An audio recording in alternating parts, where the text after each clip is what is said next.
All right. Welcome everyone to the Ross Valley School District Board of Trustees meeting for, what day is today? March 8th. It is 7:06 and all of the participating staff and a full quorum except Wesley, so not a full quorum. And all of the Board of Trustees are here except Wesley tonight. We are in person at the district office. In addition, we've got one member of the public here with us. And we do not have any closed session items tonight, so we are just convening into our open session directly. All right. Yep, it's 7:06. Just slightly off. All right. As we do with all, starting for the open session, just momentarily here before we do our Pledge of Allegiance, I wanted to acknowledge that we're celebrating Women's History Month. And yes, and a few moments of our democratic moment for reflection before our Pledge of Allegiance, and highlight a couple of historical notes and relevant current events. The first of which is welcome that today is on our board meeting actual International Women's Day. And that the movement for this month, a couple of historical bits of information, the movement for this month actually didn't start until, believe it or not, the 1970s, with the celebration of a week in March. And that was actually spearheaded, again, interesting little fact, by the Sonoma County Commission on the Status of Women. So right here in Northern California, that's where it all got started. After that week, it was officially, formally, there was a formal proclamation by President Carter in 1980 for the week, for Women's History Week, and that's when it started becoming part of education. So that was when about 14 states adopted it as a formal week and brought it into the curriculum for that week. And it wasn't until 1987 that Congress actually declared the entire month to be Women's History Month. So today, in addition to acknowledging all of the historical suffragettes and other distinguished American women, many of whom are today being recognized on a quarter. So there's a new movement. Now the Mint is going to be releasing American Women Quarters. We also celebrate the nomination of Ketanji Brown Jackson as the first Black woman to be nominated to the Supreme Court. And a lot of this historic information and the women that are celebrated during this month are showing up in our students' classrooms as part of the conversations that they're having and the things that they're reading, because that's part of what we do in celebrating different months. So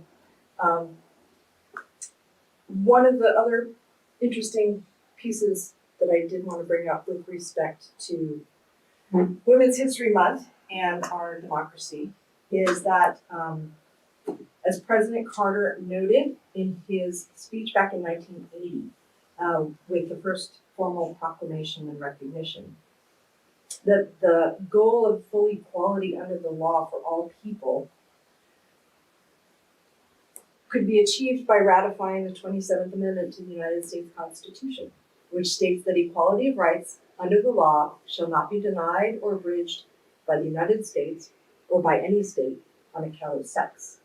And that this Equal Rights Amendment has yet to be passed, even today.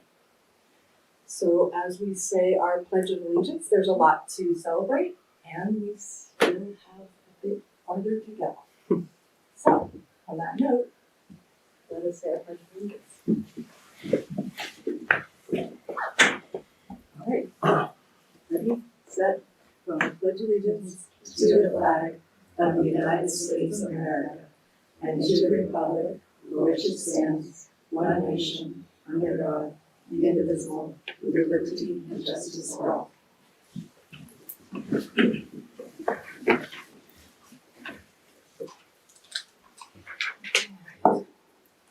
On to our next procedural item, which is adoption of the agenda and time allocations.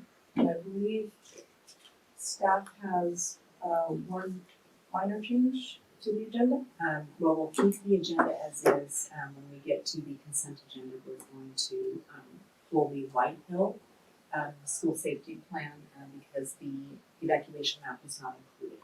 That is agendized, so with the agenda as is, we're not changing anything about the agenda itself. Just pull that one particular section, and we'll bring it back at a future board meeting when we can get the evacuation plan included. Okay. Or evacuation map. So we'll just note that again in whatever motion, or how we want to deal with that, those items. Are there any other changes or amendments to the agenda as articulated by any of my colleagues? All right, we can entertain a motion to approve the agenda. So moved. Second. So, all right, we have a motion and a second. We'll do roll call vote, right? Aye. Marie? Aye. Rachel? Aye. And Shelley, aye. Okay, so we have adopted our agenda and our time allocations, and then we'll move on to communication and public comments regarding items not on the open session agenda. We do have one. This is public comment. Oh, I'm sorry, public comment. Sorry, I saw it under communication. Public comment. But we don't have any public comment on not items that are not on the agenda. So now we'll go to board announcements. Are there any board announcements of things in your life that are related that you want to bring up here? Sure. So I haven't really talked in this group much about my personal background, but I'm mixed race. I'm half Asian, like Pacific Islander. And I recently joined the Asian Pacific Islander School Board Members Association, and I went to a webinar that they recently had. It was on the wellness of AAPI students in schools, and it was really informative. They had a very interesting panel. There's a very mixed group of people. One of them was an Obama appointee, and they just talked about various aspects of it and mental health. Some of the key takeaways were about how important it is for school board members and educators and community members to realize that there's sometimes invisible social and emotional needs of API students, and that Asian cultures kind of stigmatize mental health issues and students' abilities to maintain normalcy, and how it can mask certain life-threatening and serious issues. And so it was a really interesting webinar. It was a good introduction to their group. There's another one coming up shortly. I think it's March 25th. That I'm going to go to as well, and that's on understanding how COVID has impacted API students and their families. And then I also got to attend the White Hill Middle School concert with the 5th, 7th, and 8th graders, and I was so excited to see them playing. It was so impressive to see all of the 5th graders there with the 7th and 8th grade, and they all played together, music they'd never played together before. None of the 5th graders from all the schools had ever played together before, and they sounded great. It was a lot of fun to see them all. And I know that Hidden Valley is actually working on their performances this weekend. And my daughter went to go see the Brookside one last weekend, so those are in full swing. And it's kind of fun to see those too. So. Let's see everybody getting back together. Anyone else? No.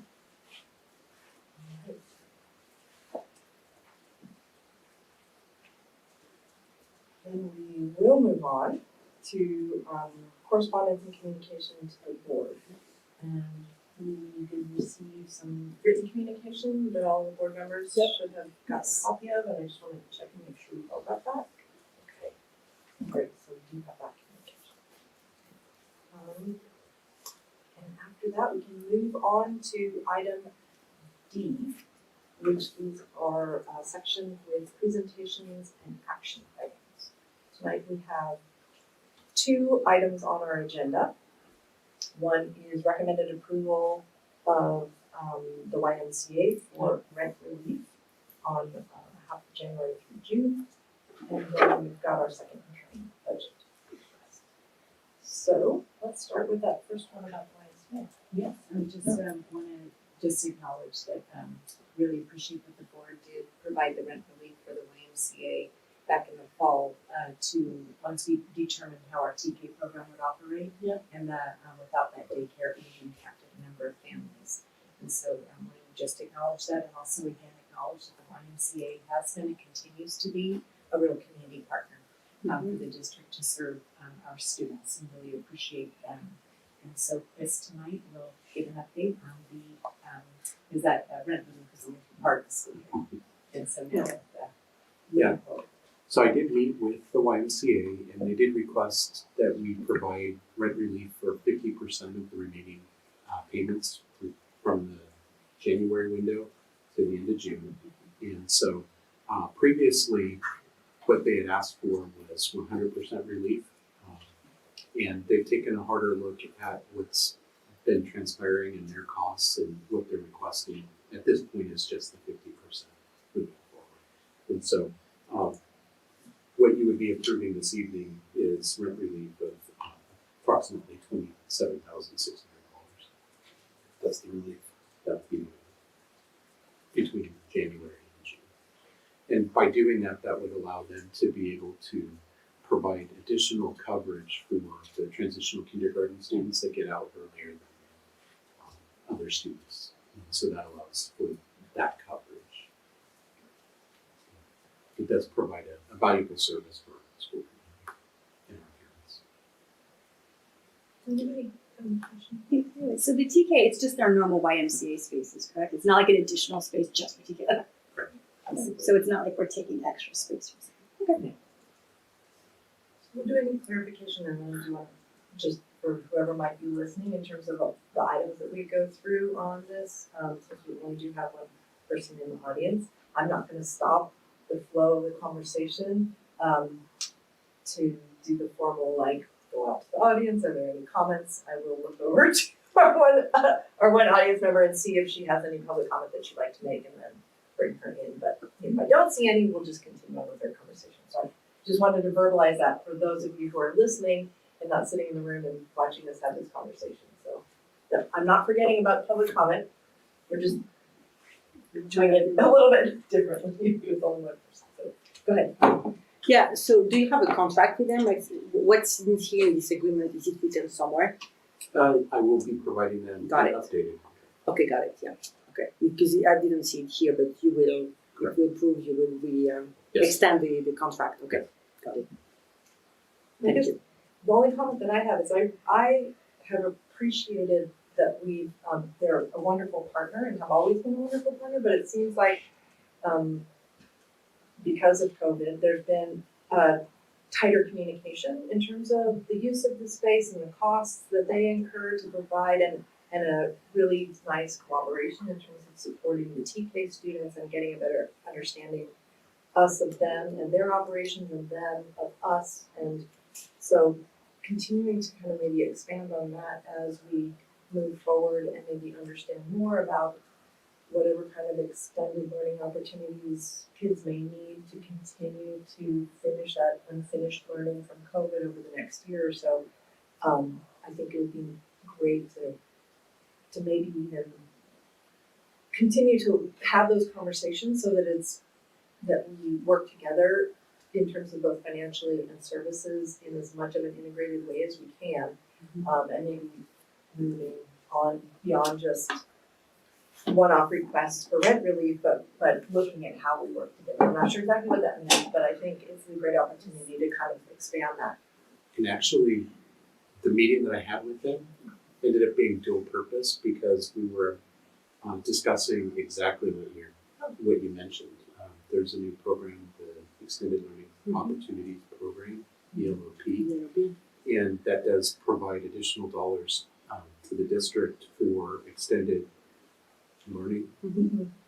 So we're looking at the total dollars and to see if it's something that we can use the dollars, because the program would offer a 9-hour day for all unduplicated pupils. It would also provide up to 30 days of extended learning, usually during the summer you would think of it, but it could also go during like a spring break or a winter break, that 30 days. And so we are in communication and discussion with them to have them run the numbers to see if that is a possibility that they could run that program on behalf of the district. And there could also possibly be some graded funding with some grant funding that they might be eligible for as a nonprofit. So I think I've seen that in other districts where you kind of bring that public-private, non-public funding together to help support it too. Great. Awesome. All right. And as we go through developing the ELO program, Yeah. we'll definitely be coming back to the trustees. I was about to say, yeah. Bring it along. They have, right now, I believe, suspended the implementation for 1 year. And so we'll be continuing to learn all about what their financial resources will be, as well as what the requirements are for implementation, especially as that relates to going into community funded status. If they've suspended the required implementation, are they still doing, I know they had been doing planning grants and things like that. Do we know whether they're still providing us. That's saying the money is coming. there's still some planning Yep. and all that kind of Yeah, the money is coming. But the problem is if it's not enough to be able to run the program Yeah. for the Ross Valley School District, Right. then what will end up happening is we would have to set those dollars aside. Yeah. Right. And then eventually, the state would then pull back those dollars from us. So it would basically just be set aside as a liability for us. And the way they've talked about it as well is the way everything is written into law, it would actually become an audit finding until they fix that part. Sounds like we've got a little bit of a hiatus before we have to do it, but it would be good to have it come back as an agenda item before we have to implement it. Absolutely. So that we know, Yeah. So we can continue the discussion on that. And actually, it's supposed to have a plan written. Okay. Which It'll will, definitely be an agenda item. Yeah, definitely. And we'll come back, but we're getting into now territory Yes, and good. agendized items, Yes. right? So we would suggest that we Bring just it back. stay with the Okay. item that's agendized. Okay, so we'll bring it back to this particular request, and it is a discussion and a vote because you need approval, correct? Any other? No. So we can open the floor for any motion. Make a motion to approve, I need to put my glasses on, to approve the request by the YMCA of the rent relief. It's disappeared, I can't read anywhere. For rent relief on 1/2 of the January through June 2022 rent in lieu of payment. We have a motion Second. and a second. Okay, do a vote. Marie? Aye.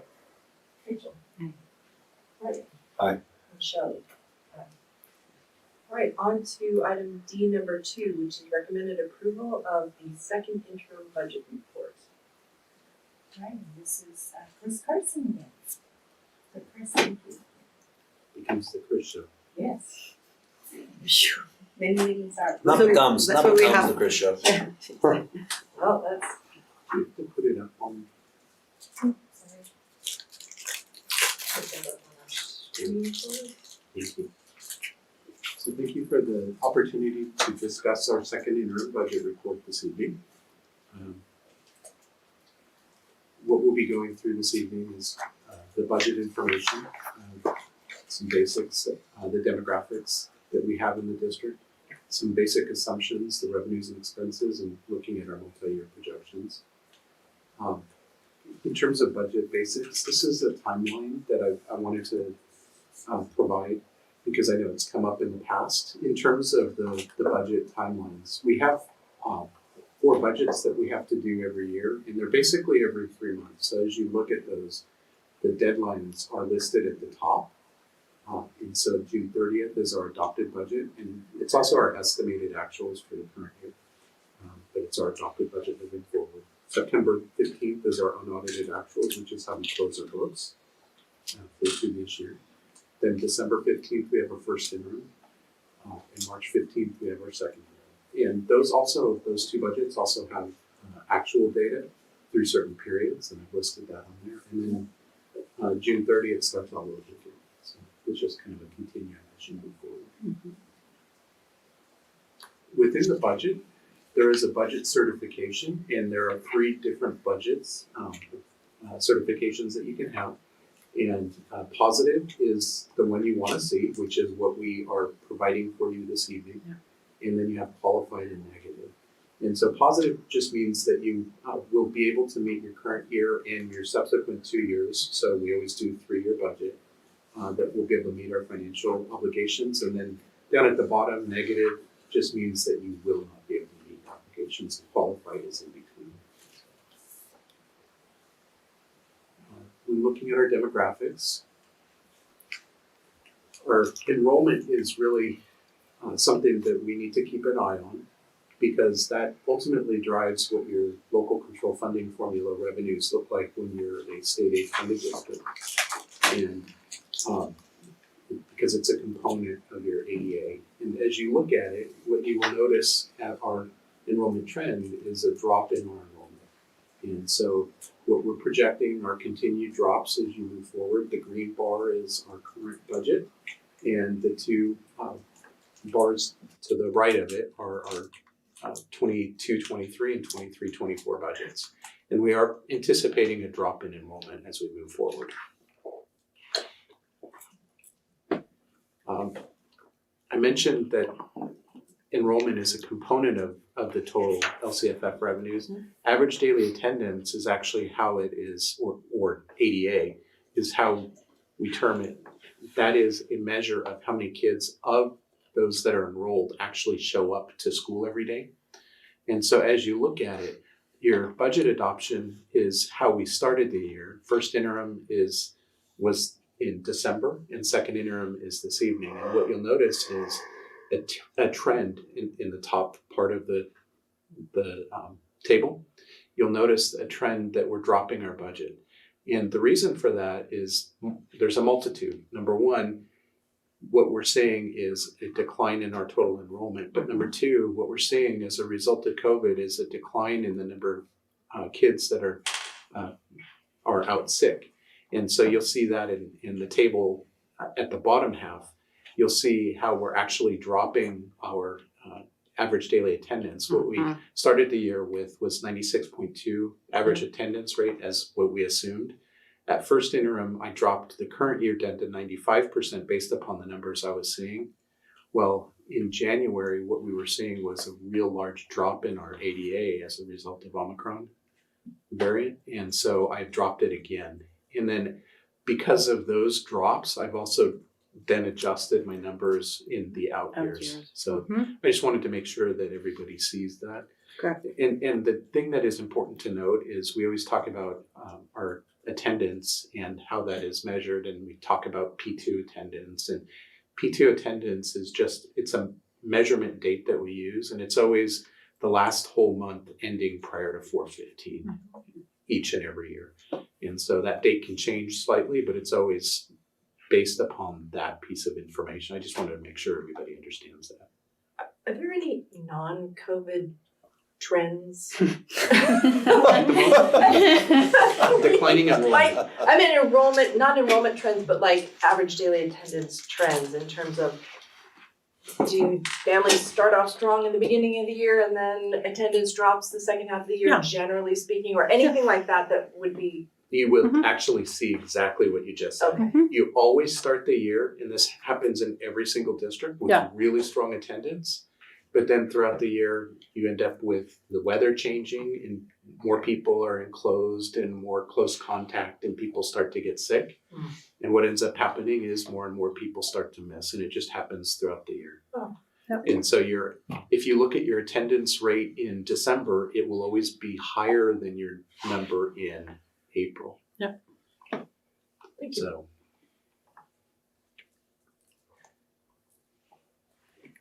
As we move forward, and I put this graphic in there just because assumptions change all of the time. So I just want to make sure that people see that. And this slide really solidifies that. This was from the governor's budget workshop that School Services of California just put on.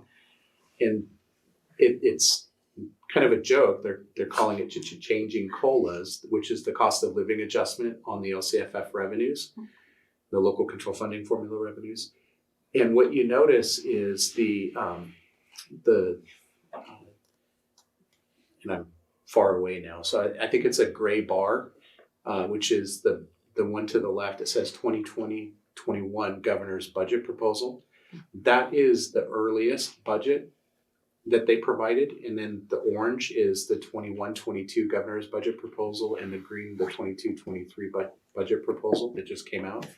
And what you'll notice is each and every period, it's changed. So you do see a slight change where two of them are the same for the 2021 year, but that has to do with COVID and kind of an unusual year. But every single one changes, and all of those impact our revenues a great deal. So when looking at what our assumptions look like, these are our key assumptions. So I wanted to make sure that everybody kind of sees what those look like. And so the cost of living adjustment, the COLAs that I was just showing on that previous graph, are the ones listed at the top. Those impact our LCFF revenues. As we go into community funded status, it's important to note what our property tax increase percentage looks like, because that will be the driver of our LCFF revenues moving forward. And so what you will see is that for 21-22, we're estimating a 4.45% property tax base increase. Now, that's not going to give us more money in the current year, but that becomes your starting point for your property taxes as you move forward. So we have to make sure that that's an appropriate number. Next year, the number that came from the County of Marin for our property tax growth, we just received that in January, I believe it is, 6.52%. So that's quite a bit higher than what we had preliminarily estimated. The other thing that we've done is looked at our property tax base over the last 7 years, and we did increase our property tax base or percentage increase for the third year of the multi-year from 3% to 4% based upon those large increases that we've had. We just want to make sure that we're staying up with where it should be. The other thing that is important to keep an eye on is what the California Consumer Price Index, the CPI, is, because that drives all of our expenses and how we increase our expenses in our budgets for things such as supplies, materials and supplies. And you know, you see it being driven directly by inflation. And you see it in the supermarket when you go, so that's not really a surprise. Then as you look at the bottom three items, they are our state teachers retirement system, STRS, our public employees retirement system, PERS, which is for classified staff, and SUI, which is our state unemployment insurance. I want to point out those three numbers because those are part of our statutory benefits, and the largest single expense that this district has, and it's the same in every district, is in people. We're a people business, so we have a lot of salaries and benefits, and so any changes in those numbers do have a large impact upon the district expenses. And what you will see is that STRS is going from 16.92% to 19.1%, and PERS is going from 22.91 to 26.1. Now, the difference between STRS and PERS, STRS is in statute, which is in law, so we know for sure that that percentage is going there. PERS is based upon an actuarial study each and every year, and so that could change. And they usually tell us what that final number is in April and May, so we should be getting that final number soon, but look for that number to fluctuate. And then Do they tell us final number for this year and projected years, or do you have to? it's always the future year. Yeah. We know what our percentage is right now, so for certain, the 22.91% is our percentage this year. And then obviously the 27.1 is just an estimate for that last year as well. So, When you hear in the state about the state putting additional money either towards increasing the base LCFF or paying down STRS and PERS, is this the area that they're talking about? yes, it is. Okay. They have purchased down the STRS. At one time, the 16.92% was supposed to be in the 18% range. So they did buy down that.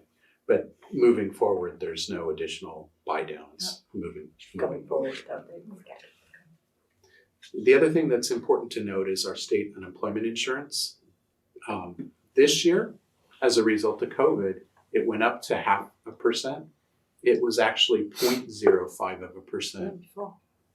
the last several years. So it went up 0.45%, so almost 0.5%.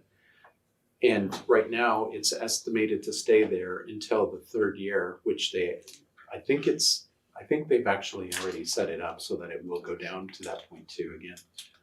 But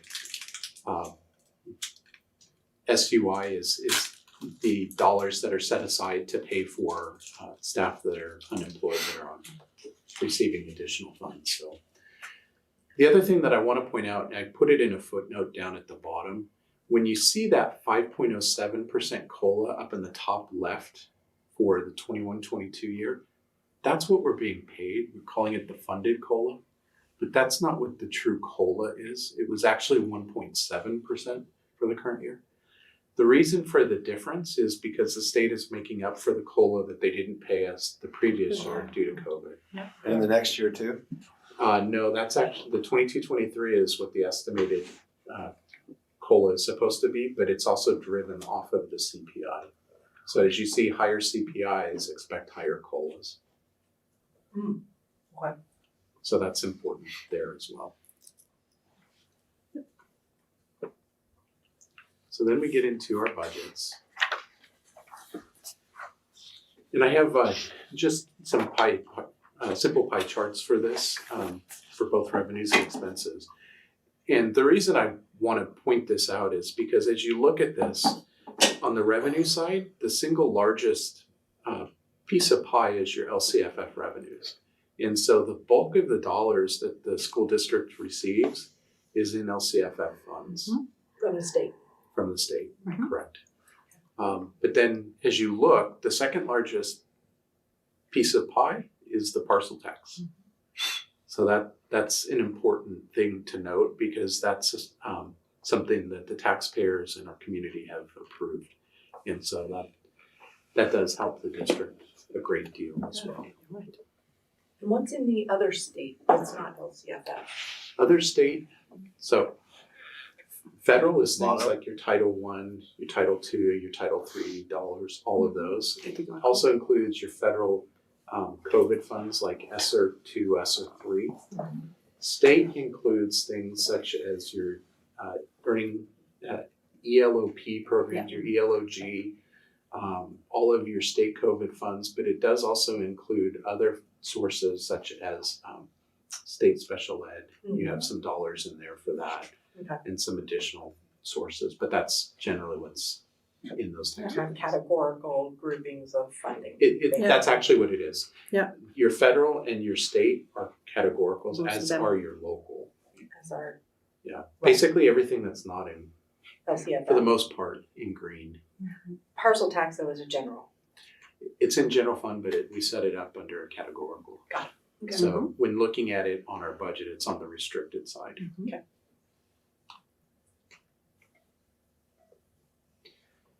And then expenses, I talked about the single largest source of expenses in the district are salaries and benefits.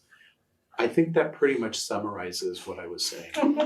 I'm not so sure I see it, but oh yeah, that's a big green thing. Yeah. Okay. So 78.3% of our total It's big. expenses are in the form of salaries and benefits. So, that we are again in the people business. We're about students and providing services to our community, and so you would expect to see this. Yeah. So then getting into our multi-year projections. And this is, yeah, I added this. I was trying to figure out a way to show the governing board and the community what's the interplay between our average daily attendance and our property taxes and our COLA on the LCFF as well. So when we are a state aid funded district versus community funded, and as we look at how we would teeter back and forth potentially between them. And so really what I want to point out is as you look at this in red on the left, you see LCFF COLA. So you have to take a look at that versus your property tax percent change. And you wanna always compare those. What do those look like? But then on the LCFF state aid funded side, you also have your change in average daily attendance, which impacts that number. So if your ADA is going up, then you could actually have a lower COLA to be able to stay even. But as your ADA is dropping, your number will drop even faster as well.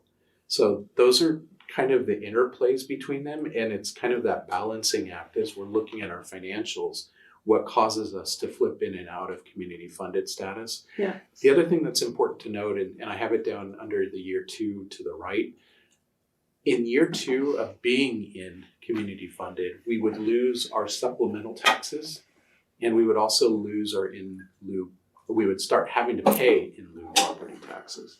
And so the combination of those two is a really large dollar figure.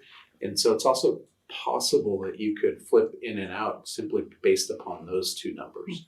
And so right now, as we're looking at our financials and talking about them right now, I'm going to tell you that our numbers show that we're going to stay in community funded status for the 3 years. Okay. As I move forward and bring back to the board in June my adopted budget, it's very possible I'm going to change what I'm just telling you. Yeah, there's a lot the joy of the scale. of, yeah, Now, because there's a lot of variables, right? Yeah. but the biggest variable is something that I'm not putting in my budget. And that's because right now it's just a proposal from the governor. Yeah. And that is that our average daily attendance when we're in declining revenue right now is based upon, you get a 1 year lag. So the ADA that we would use would be our prior year ADA. And so that gives you a higher revenue for 1 year. The proposal from the governor is to have it a 3 year average of the last 3 years. So it wouldn't include your current year ADA, but it would be the 3 previous years. And if that proposal goes through, we will be state aid funded, not next year, but the following year, Wait, so we'll go into community funded for 1 year. and drop And- out. At least that's how the calculations look Yeah. at this particular point. And we would fall out because of the blue. Mm-hmm. But we would fall out only for 1 year, and then we would go back You go in and back. stay in. So once you've already been community funded 1 year, it doesn't matter if they're not consecutive years. It just, once you've done it 1 year, the second year is when you lose out on the supplemental taxes and you have to pay in lieu property taxes. Correct. And because you lose out on them, it flips, it's like those two things flip you back into state funded, which then you're not paying them, which flips you, I mean, so it's literally, you flip back and forth because of this 1 year delay factor possibly. I would actually get back the portion that of the in lieu property taxes that takes us up to the state aid level. Yeah. But I would have to pay out the portion first as well. So it's one of those sleight of hand, so to speak. I'm going to give it to the charter school and then get it back from the state. Yeah. So. But the and- 1 year But- delay, but the- in the interim, the 1 year delay kicks you from having to do all of your budgets in one format and then all of your budgets in cash flow in another format and then. So I just wanted to throw that out there Yeah. and just lay it on the table. It's not, you're not going to see it in the presentation No, it's too because early. right now it's just a proposal. Yeah. Yeah. But that is the reality of what we're facing. When do you think that decision gets made or when do we know that decision? Well, it would be in the final adopted Yeah. budget in June. June, And Oh. we'll see what it looks like in May. There's a May revision that May comes revision, out in the yeah. middle of April of May. And we should be able to incorporate some of that information into our adopted budget as well. But generally, the rule is on something that is impacting your revenues positively. So in that respect, you would be more conservative, so you wouldn't include it. Right. Okay. So, I mean, it's not a hard and fast rule, but that would be the recommendation for most business people. And also from School Services of California, oftentimes they would tell you that, as well as the County Office of Ed. It's just making sure that you're staying conservative. So. So I'm just gonna reiterate what I think I heard you say for this particular slide, both for our clarification or making sure we all understand it, and then if there are other parents and families in the community who are listening to this as they're looking at this slide, just to make sure, because this is a big piece of our budget puzzle going forward over the next couple of years, and the more people can understand it, I think the more helpful it's gonna be as we go forward. So if I'm looking at this scale, what I'm seeing is that the more students we have, ADA, that's the ADA piece. So the more students that we have that are in school attending, that weights down, that favors getting state aid because you're paid on a per student basis. And then the higher the COLA is, that also would weight that side down. So more students, higher COLA numbers favors having state aid funded structure.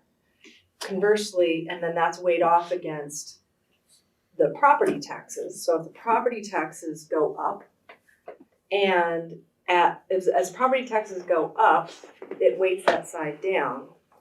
Then the in lieu property taxes are something that we pay out, not get in, right? So the more in lieu property taxes we have to pay out to the charter, deducted from the property taxes, that actually lifts that side of the scale up, right? So The more property taxes we receive would actually weight that side down. the more property taxes weighted down, but the in lieu payments out would lift it up. Correct. Unweight, because it's basically you deduct those in lieu payments from your property taxes. Correct. So if you had $1 million in property taxes, you would deduct out however much you have to pay in lieu fees Yes. from that. And that's that weight on that. Yeah. And then the blue that you have under there is describing how these two things you would weigh out on an annual basis, but the blue stuff has a delayed weigh out impact on the following year, which makes it that much more oscillate. So you could end up with this oscillating type of thing because of the blue. Okay. That's well said. So, okay. Thank you for this visual. Any other questions on that? I had vaguely heard, I read somewhere about the proposal for them to base funding from the state on enrollment and not on ADA. Is that coming up, or is that just somebody had No. floated it? They've been floating that Yeah. for years. Okay. What happens in other states is it's based upon enrollment. And they've never actually gone forward and done that in the state of California. To be honest, I don't think we have the systems to do that.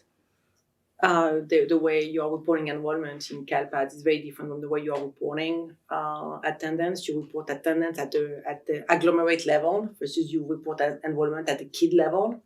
So they would really have to re-engineer the way they are capturing enrollment. Because if you were really looking at enrollment, you would have to do that at an agglomerate level.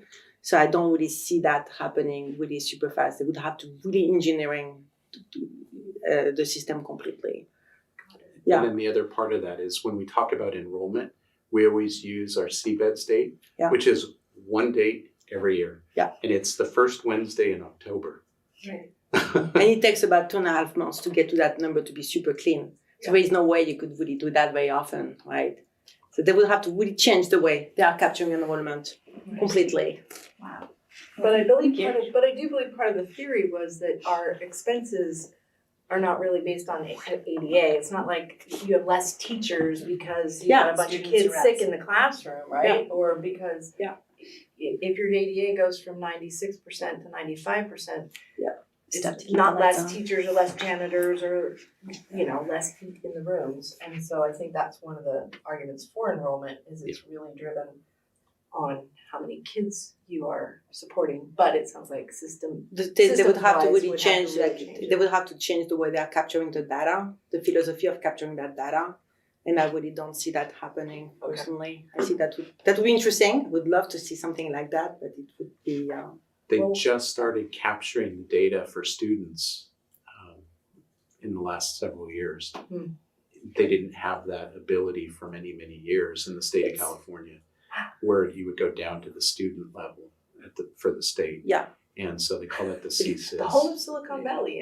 this is definitely not what you would expect. So Okay. And I think it has to do with the sheer volume in terms of numbers of kids in California versus other states. If you're a state such as, I don't know, Idaho, you don't have as many students that you're trying to educate, so it might be easier. I don't know if they're one that does it, but it might be easier in a state such as Idaho or Oregon or somebody like that that has a smaller population. Okay. But I hear that, and I heard that at the JLAC meeting last time, and we were talking about it, and I wanted to say, yeah, not happening. When looking at our status of LCFF funding, so again, looking at our 21-22 year, we are state aid funded. You see that at the bottom of this table. And as we move forward right now, we're estimating to be in community funded for the next 2 years. And as we look at it, you see that I'm also including the COLAs and the property tax increases that we talked about earlier, and also our funded ADA, just so we can kind of keep an eye on that, so we know how everything interrelates. But the other thing I want to point out is there is oftentimes a misperception that community funded districts are always receiving a lot of extra money. And so I do want to point out that between 21-22 and 23-24, once we start paying out those in lieu property taxes and we lose that state, the supplemental taxes, our revenues are actually dropping between the 2 years. Now, that doesn't mean that 23-24 isn't more in community funded status than if we were in state aid. It is, that's why we're going in. But we still are seeing less revenues. And I think that's really important for the community to understand. We still have declining revenues, and that we're community funded based on the prior conversation, just barely, Yes. and not enough to keep us there. Hence the potential for oscillating it's just enough to make it, but not enough to. Yes. And really the crux of the reason that we ended up in community funded status is because of the large drop in our enrollment in ADA. Yeah. So it's driven based on that. That's yeah. The other thing that I think is important to note is universal transitional kindergarten. And this is one of those that Marcy and I have talked about quite a bit. Yeah. Universal transitional kindergarten is one of those programs that is being pushed down by the governor. And in essence, what he's doing is creating an additional grade level. Yep. There is no mechanism in the LCFF calculator, which is how we calculate our LCFF revenues. There's no mechanism to provide additional revenues to a community aid funded district for transitional kindergarten students. And so what ends up happening is if a district is community aid funded and they push forward this program, they have expenses but no additional revenues. And it's considered what is termed in education as an unfunded mandate. They're mandating that we do it, but it's unfunded. And it may not sound like a big deal, but I wanted to kind of pencil out what it could look like to the district. Thank you for putting it out. And so what you see are the top part of it is what our LCFF calculator will end up looking like in theory based upon the numbers that we currently have with our cost of living adjustments. And the base grant is the amount we get per student at that grade level. Then because it's kindergarten, we get what's called grade span funding currently. And it's to be able to decrease our class sizes. But then with universal transitional kindergarten, there's also an additional drop. So to go to the grade span per ADA, you have to stay at 24-1. To go for the universal transitional kindergarten, you have to have 10-1 in terms of adults in the room. So it's 12-1 in year one, and then ultimately it's 10-1 as we move forward. And so the reason that they have put that large dollar amount in there per student is because of that large drop in our adults to student ratios. And so when you look at it, it's out over $12,000 in next year. And by the time we get to 24-25, based upon those cost of living adjustments that are projected by School Services of California, you're up over $13,000 per child.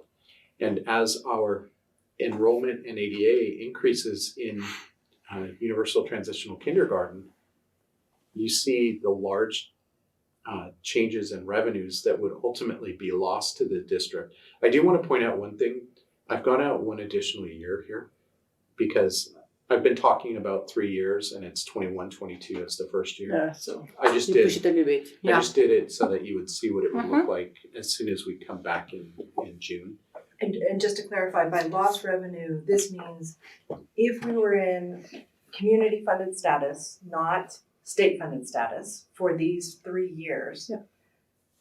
And we were having universal TK of 49 students and 65 and 82, we would be incurring the expenses of providing education for those students. And this demonstrates the amount of money that if we were in state funded status, we would be getting this money to provide those additional services. But because we're in community funded status, we are not getting this money. Correct. Okay. And is this amount more or less than the differential between the state funded and the community funded? In other words, It will not push us into No. state aid fund. Correct. is it considered in the calculation of whether or not you're in? Yes. Okay. However, it's important to note that this is something that is being pushed by many community-funded districts because this is a mandate from the state. They want us to provide these programs, but if you're a district that has been in community-funded status for many years, you don't have the staff, and so you're going to have to be adding these staff while providing the services to your existing. Isn't that how you get to lawsuits? I mean, typically, on the surface of it, unfunded mandates is typically you're just forcing people's hands to say, we can't do this, but you're making us do this. So where's, it's kind of a push without a shove. It is, and there's dollars that end up coming back to districts in the form of mandated block grants over things, those lawsuits. Right. And it happens at the city levels as well. It happens across governments in the state of California where a new law will change Yeah. and they haven't provided funding and you get it through the mandates. Yeah. In this particular situation, the mandated block grant that we have does not cover this At all. at all. So many districts that are community funded districts are going to their local legislators and asking for them to change the way the calculator is set up to be able to offer these programs because it really is a valuable thing for the students. But if you're not getting the money for it, it's difficult to offer. Mm-hmm. So I just want to throw that out there that's something really important for the district to look at. Again, this goes back to the point that just because you're a community funded district doesn't mean that you're wealthy. If you have a program that you're dropping your adult to student ratios down to that 10-to-1, those programs are pretty expensive. Yeah. It's costly, yeah. So this kind of puts it in, tell me if I'm wrong, somewhat of a similar bucket to special education, which is a mandated support service that doesn't fully pay for itself from any revenues that you're getting. And this one doesn't have any block grants or anything. Is it kind of analogous in a way in terms of it being it's not an optional categorical program you can choose to do. The state will tell you that it's required, but a number of districts that are community funded are beginning to look at this as whether it is in fact something. What is the risk if I don't offer it? Yeah. And you're specifically talking about transitional kindergarten, not special Not education. special. Go back. That's- Go back. No. Yeah. I'm talking Transitional kindergarten. Right. Go Thank you. Okay. So there are districts that are asking, what is the penalty? And there is no penalty. You just don't, because you're not going to get funded. Right. And so there are districts that are looking at not offering the program. Got it. But, if the governor is really interested in the program, they should be looking at providing that funding for the community funded districts as well. Yeah, and I think that being able to continue to expand TK to all 4-year-olds by the end of the expansion timeframe is important to our students, so that every student has the opportunity to be able to come in and do TK and then go to kindergarten the following year. So I'm hopeful that something will change, and I think that's one of the reasons that we're going to be going to the SF2 symposium, a few of us from our district next week. I think now it's down to probably just Chris, Marie, and me, because Rachel, you're not able to go now, right? And Shelley, you're not able to go, but we'll go and we'll at least learn as much as we can about what community funded means to the district and the efforts out there. I do think it's also important that we do continue to advocate for our district, especially with the likelihood of going in and out. And that's another reason why I think we need to continue moving forward with the transitional kindergarten expansion, because if we are going to be moving in and out, then in years when we are in LCFF funded status, state aid funded, will be required to offer it. And so I think, as Chris has mentioned a couple of times this evening, for districts that are very deeply into community funded, they're not worrying about this as much as we are in terms of the decision to continue to operate. But given that it is an unfunded mandate, and the belief that for community funded districts that there is an area or an opportunity to not actually implement the program as it's outlined, that will definitely be something that we do look at. We'll continue the expansion, but in terms of, as an example, staff to provide a 12-to-1 or a 10-to-1 ratio going forward, we'll very carefully consider that, because as we have often heard over times, is we can have everything we want, we just can't have, we can have anything we want, we just can't have everything we want. Said it backwards, darn it, lost a little bit on that. But I think we need to pay very close attention to programs that we offer to our students, and this is our whole range of students in our district who we educate, and our families who we serve. And again, part of the push is the governor has put the dollars aside for the program. There just is not a mechanism to fund it for community funded districts. And that's what we need to talk about, is getting that mechanism in there with the LCFF calculator. And then unlike other programs too, it's not a program that you can just not do 1 year and then do it again another year and then not do it, and then because it would impact those children, it would impact the children for one, and it doesn't seem fair to be like, oh, this year you get lucky and next year that cohort, and also because then you've got this weird clumping of kids coming in and out of grades that are gonna matriculate forward as well, and you've got disparate educational starting places among cohorts. One year you'll have a whole cohort of kindergartners who've gone through TK. The next year you'd have a cohort of kindergartners who didn't get TK, and it just is, that doesn't make any sense. For staffing, especially in the teacher shortage, and we have a classified staffing shortage as well.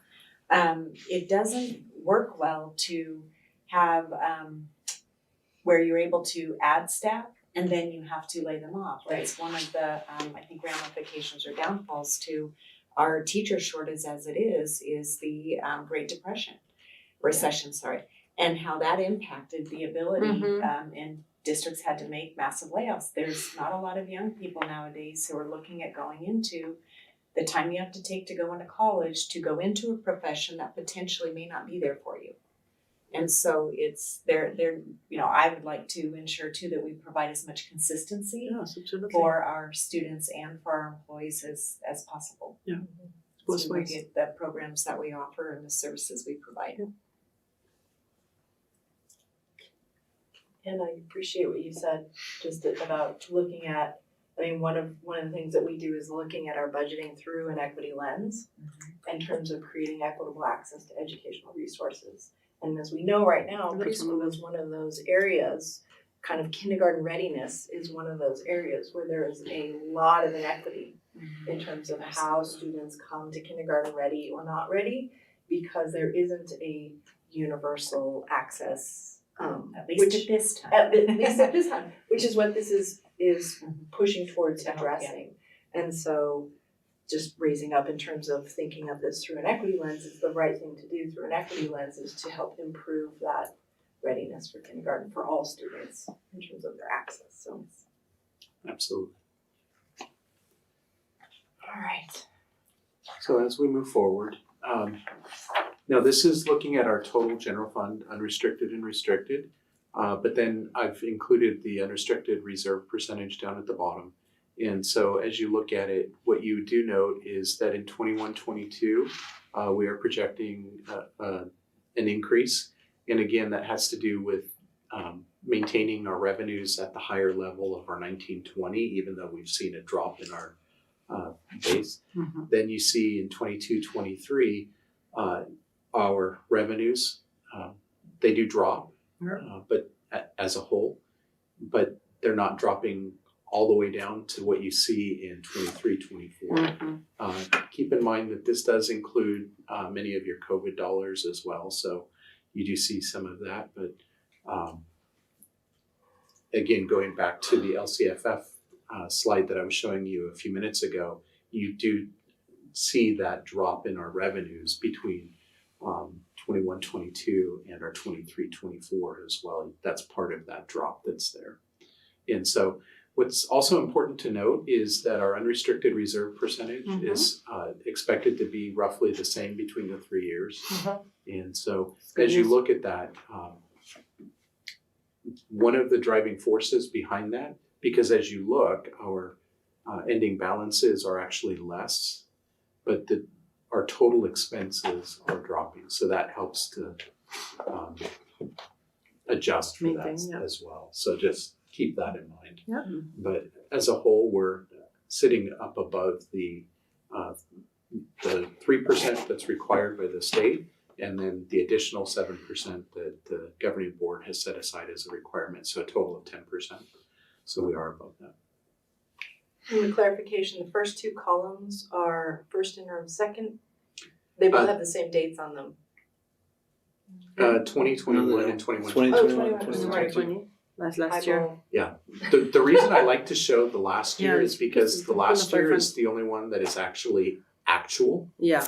Got it, The others are estimates at this point. because they're not closed out. Yes. Got it. So we did have that 20.5% ending balance, and that's what our ending balance was, 6,021,000. Yeah. So I like to show that because of the 4 columns, that's the only one that's truly actuals. Nice work. So Good. Really clear, helpful information. That's, and it gives us enough of a preview out to the 23-24 with that red number that we need to start thinking now if that's gonna be a continued trend, how we address that yes, sooner than later. absolutely. So Nice job, Chris. Yeah, thank you. that's everything for this evening. Any clarification, any other clarification questions from the board? And don't have anyone public comment, so No. that was it. Do we need to recommend approval? We do, this is an action item, yes, so we do need to take action on this to approve the second interim budget. I'll make a motion to approve the second interim budget report. I'll second that. All right, so we have a motion and a second to approve the report, budget report, and we'll do our vote. Ryan? Right. And Rachel? Aye. And Marie? Aye. And Shelley, aye. All right, thank you very much for that information. We will, to be continued, I'm like binge watching a mystery show to find out what happens next time on I This guarantee Is it won't Your be the same. Budget. And we heard that. Don't expect the same. Expect it to be different. Thank you. That's Alright. true. Now we are on to the consent. And this is where we would like to Remove pull the White White Hills. Yeah. Which number is that?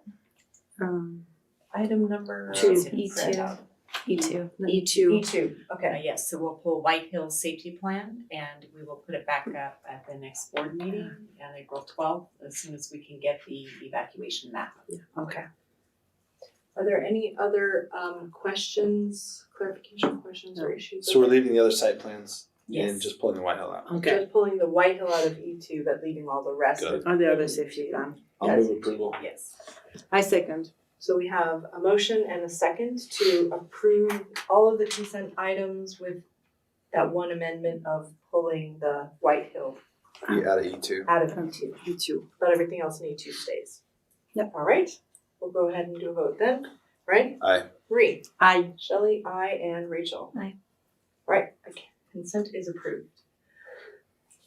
All right, moving on to board business and committee updates and reports from trustees. I think we'll just start at this end of the table and move down on. Yeah, I can start with the JLAC, and a few of us participated, but I'm just going to give you a couple of comments of things I thought were interesting. There is another JLAC meeting tomorrow morning, so it seems that I'm always reporting Right? exactly like 28 days behind. Tomorrow morning, I'm back at it. And I think it's just interesting that the conversation, some of the thinking that I'm about to share with you, it reflects in the conversation that Chris has about the budget, because it's just a lot of that. It's just the same topic, right? So what we heard a lot about is around districts are suffering, because they have a hard time to staff, and the ELO is a staffing challenge for all. That was very well heard. Transportation is also worried of a lot of folks, so that's kind of good to know that we're not the only one to be worried about that in the county. And know that in general, when we are in those meetings, we are talking more about other counties, not just one district is saying my thing versus another one. We're kind of trying to come together as a county to see if there is any kind of emergent topics that would be good one for the county to champion. As an example, the TK being, the lack of funding for the TK for community-based district, that's probably a good one for the county to go after, because there is a little cohort of districts that have in the same situation. So I do appreciate those meetings, because you can kind of start seeing if you are standalone on one topic, or who are your partners that you can kind of go advocate with. So that was an interesting topic here. They keep talking about again and again, and I keep telling you that an interest of tying the special ed to the LCFF formula, try to find a better way to fund special ed. And that keeps coming in so many different versions. It's one after the other and one idea after the other. I've still not seen anything concrete, and I keep hoping, but I don't even think we're going to see anything this time around. But I think we keep talking about it, which is a good thing. There was a major disappointment from a lot of people around the fact that the pension was not at all part of the budget, and that has been talked about at every single JLAC meeting. And Linda Jackson from Sam FLC School was kind of advocating for that, and everybody's so disappointed about the fact that we won't get any help on the pension. And Linda mentioned something. I think there was a good figure to keep in mind. It's like 36% of any dollar spent on education is spent on pension. And I was thinking kind of 36%, kind of it's a lot. So when we say, hey, is pension important? The conversation about the pension is important. Yes, it is. So I thought those are good things to keep in mind in the elevator pitch when you're with someone who can make a difference about that. We talked about the affordable housing for teachers and staff, and I think that's a topic that I think we need to keep an eye on, in addition to the housing element, but this is definitely around that. So that was a good one. And in general, the concern is really around the fact that there is a lot of one-time money and not really something that is built for to kind of for the system. Therefore, all this one-time money make it very hard for school administrators, and I'm looking at all of you here, to implement. And therefore, it looks like it's a gift, but it's actually not. It's kind of a poison gift. And and you're not really getting a lot of support from the rest of the legislation because the rest of the legislator are thinking, hey, you got so much money, how can you ever complain? But yeah, it's either not enough money to implement, or it's just so much ties to that money that you make it kind of very, very, very hard. So I think there is just a lot of awareness of that, not complaining, because if you complain and you're just getting on the wrong side of people. There's definitely a lot of awareness around that. The flavor of the money is making it very hard to implement, and very hard for administrators to deal with all this supposedly good money that's hard to have to implement. And yep, in general, one-time nature of this program is concerning, and we would like to increase general purpose funding. Yeah, everybody's saying that. So I'm going to leave it at that. There is a countywide webinar coming up on the TK subject, correct? So if people are interested in learning more about TK or what's countywide, if they go to like the Marin County Office of Education, Yeah, look for a lot of that. TK, I think there's gonna be a workshop But that's on the implementation of, on the TK. implementation of Yeah. TK. Somebody wants to learn. Yeah. I thought I heard that. On March 15th, On Tuesday, March 15th. It's an all day. Oh, it's an all Yeah. day. Yeah, it is. And then there's a section in the afternoon where school districts will attend to provide and answer questions, provide information, answer Yeah, questions. it's a long day. We'll be there. Oh. Yeah, and we're only the part that will come in is only in that 1 to 3 o'clock time frame. Yeah. All day, yeah, okay. An update on And my it's hosted side. by Marin, and- the first 5. First 5, Yeah, right. first Yeah, and the other update on my side is that I will join Chris and Marcy next week, Sacramento, to kind of learn more about community based district and find partners and hear what others are saying on certain topics of interest to us, like the TK and so eager to learn more and to find other partners to share ideas with and see what we are learning together there. So I'm very excited about that. That's what I have. Nothing to report. Nothing to report, no, okay. I attended the Racial Equity Task Force with parents and principals and administrative staff. And we had Rachel join us, who was our alternate, and she's also going to be then attending those task force workshops, which I think is great. So we have 2 board members connected into that.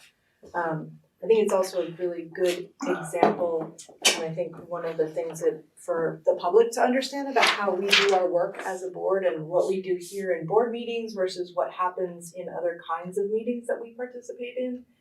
And I think that it's a task force, and some of the other like the JLAC meetings that you just talked about, those are really the meetings where you kind of roll up your sleeves and get into a lot of the work around action plans and ask those difficult questions. A little bit different than what we do during our kind of business meetings here as a board. And these aren't really like workshop-y kind of meetings, they're more like our business meetings. And that's where we focus on budgets and policies. And our superintendent, if we're looking at in terms of hiring a new superintendent. So along those lines, the Racial Equity Task Force is very much like that, in that it's meant to be a kind of a working meeting with workshop-like tables and a facilitator.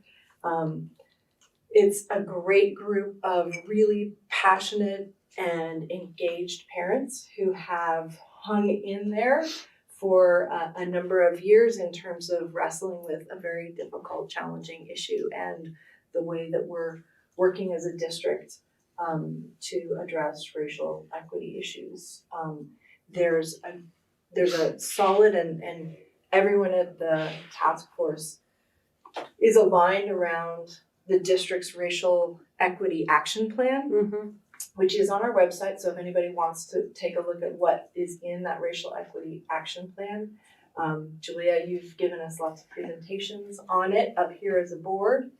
And then the task force is a place where we dig into a lot more of the actions that are taking place. And again, as Marcy, that you've said many times, and we've heard from other staff, that the goal is to really get as close to the classroom as possible and really bring racial equity into the classroom, connected to the students, and I think that that's reiterated and shows up in this task force.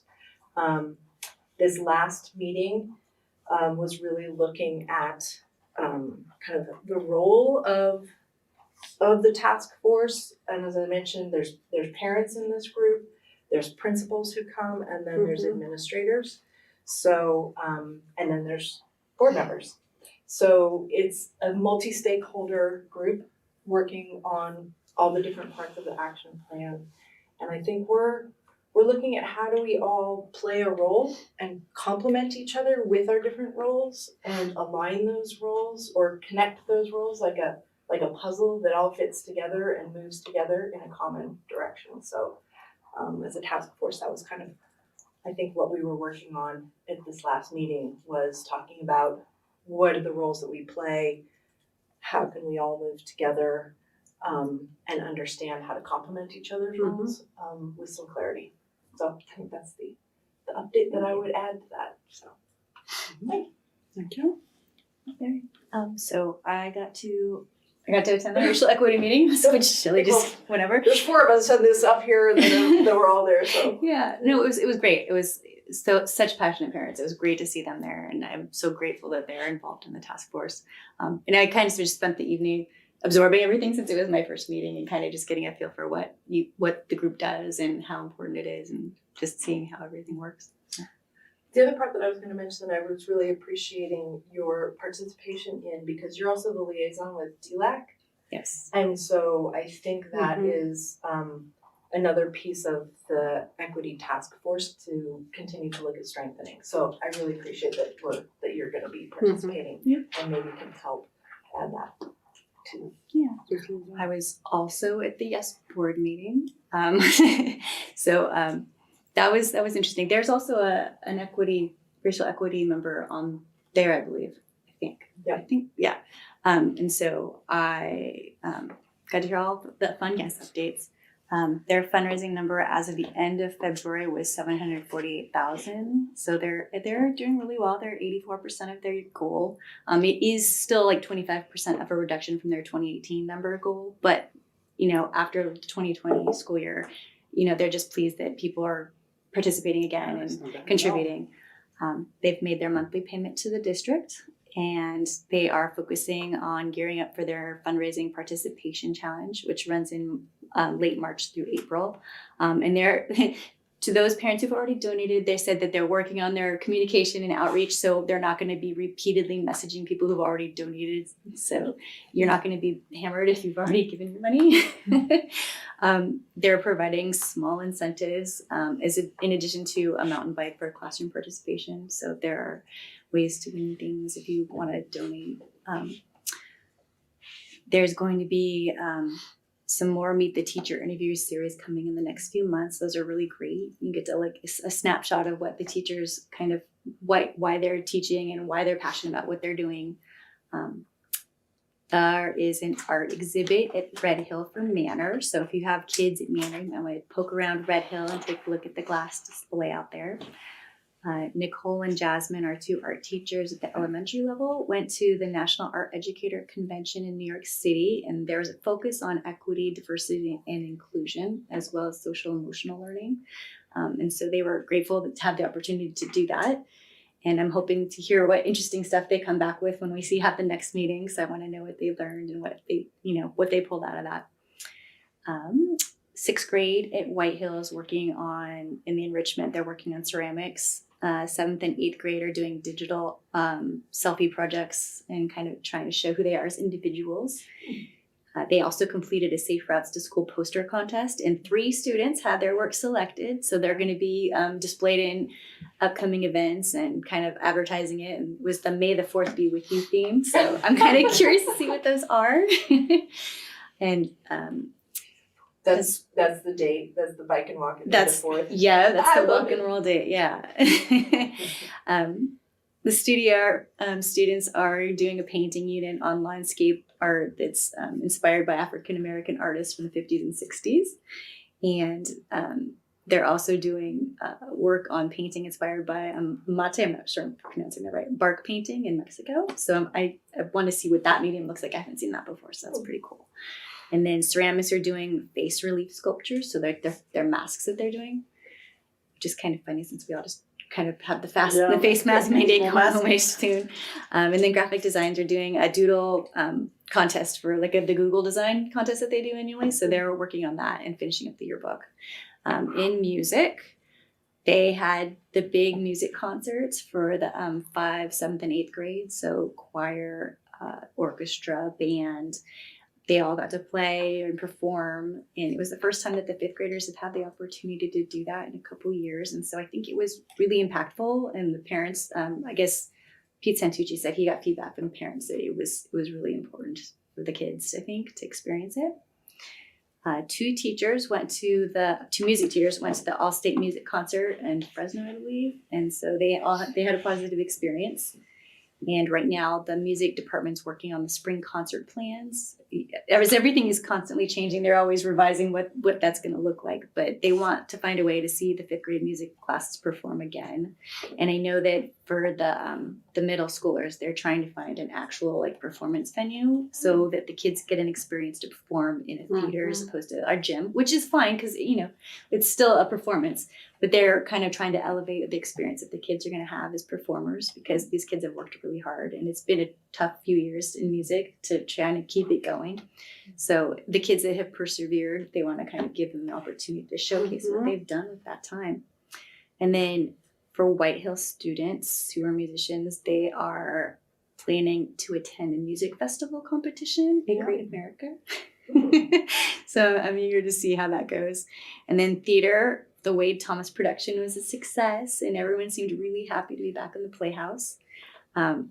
Over 3 weekends, I think starting last weekend, there's 3 plays for Consecutive weekends. Yeah, consecutive weekends. We've got the whole Playhouse. And there's options for streaming those as well. So if people can't make it or whatever, they have an option to do that. Great. And the White Hill Spring Musical is full with 80 cast members and it's fully underway with rehearsals and so that's just going on. And then events, the Battle of the Bands is less than a month away. 106 tickets have been sold so far, and they're trying to get to the full amount of 200, I believe. So go buy your tickets if you haven't gotten them. They've got some fun. What's the date for that? March 26. March Yeah. 26th. Yeah. But I have that in my head, so Yeah. I'm like, okay, March 26. So I think that was pretty much it. And then Julia and Marcy were both at the meeting, and they gave an update on how the district is kind of working with YES to incorporate our racial equity work into what the classroom is seeing. So I know that's our goal, to get the equity work, the racial equity work into our classrooms. And so they are working with our teachers that are YES funded to kind of get all that work in there. So the sensitivity, the training that they're going to, the topics that they're working on, I think that's all kind of being integrated in. So they gave us kind of a discussion and an overview on the finances and just how we're centering the racial equity in the classrooms and in our music, art, and the theater and sensitivity to all those things. So that was everything. That's great. Thank you. Yeah. Those are fun meetings. I like those ones. Yes. Fast paced. Yeah. Yeah. There was that. I think March 26. Anybody forget anything before we move on? Check here. No public comment or questions from the audience. So great. We can move on to the other part of the board business is approval of the meeting minutes for January 25th, 2022. Does anybody have any edits or amendments to that? February date. I'm sorry, February, it says January 25th on there. We'll bring it back next week. But the board, the file says February. Do we have, on did the we file? already did, we did January 20. Yes, Yeah, so those we've was, done that. Okay. so there's something that Teresa and I keep noticing, that something with board docs, when we make updates, they don't always stick. Mm. So what we'll do is, since this was incorrectly agendized, we will bring it Bring back that at next the time. April 12th board meeting. So the April Sorry 12th board meeting will about have that, 2 minutes then. Okay. Okay. Double, triple check everything know. too, but it sometimes does happen, so.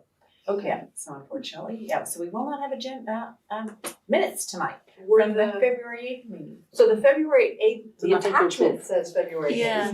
But the agenda item Yes. title just didn't get changed Yes. when that was uploaded, okay. Yeah, Funny. So- so we cannot Okay. operate. And that's not with the that. first time. We had caught it then at the beginning of the meeting We when could we have had changed, any when we approved the Yes. agenda, we could have, Yes, exactly. But it's Alright. the actual agenda item that has to be posted, listed correctly, Got it. not any potential attachments. well, that makes sense, cause Yeah. anybody who's reading it would have just thought it was a January 25th, Yeah. so Yeah. we'll have the February 8th here, we can look at them now, and we'll have two then on that, we'll have tonight's and the February on the next meeting. Yeah.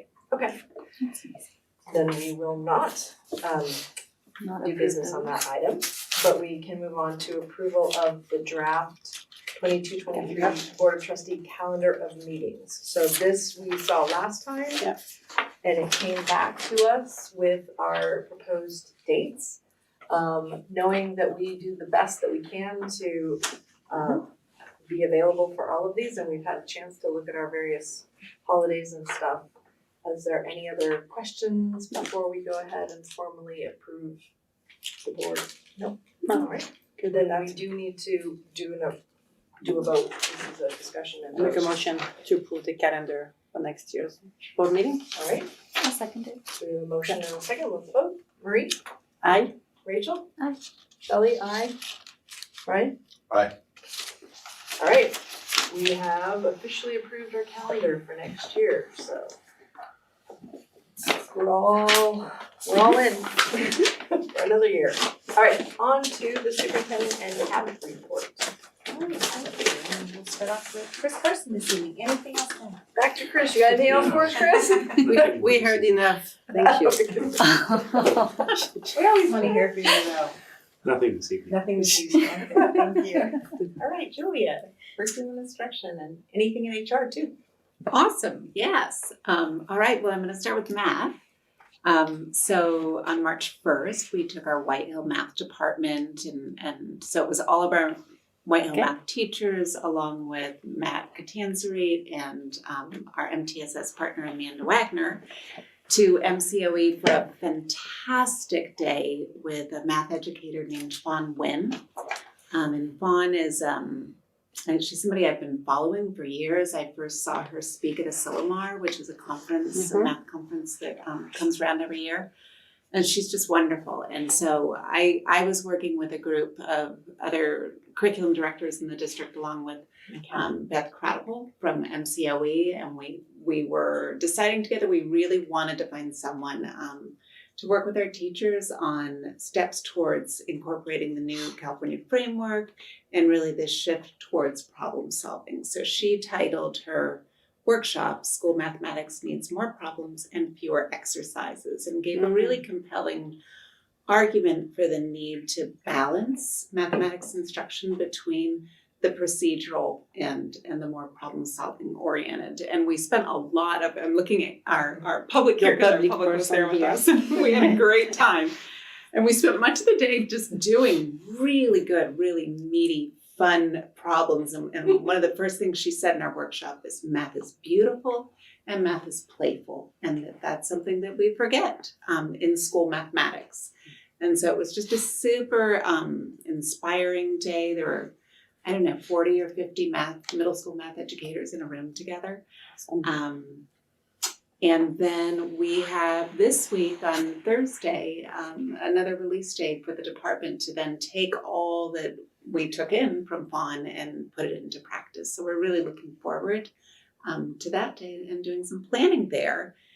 And then along that note, next week on Monday and Tuesday, I'm going to be joined by Julie Harris and 5 different 3rd through 5th grade teachers from the district to go up to Stanford for 2 days for another workshop with Joe Bowler. And this one is it really has a problem-solving focus. The title of this one is Teaching Mathematics Through Big Ideas in the Elementary Years, Engaging All Students Through Open, In-Depth, and Connected Content. And so really looking forward to this time and getting to dig in for a couple of days.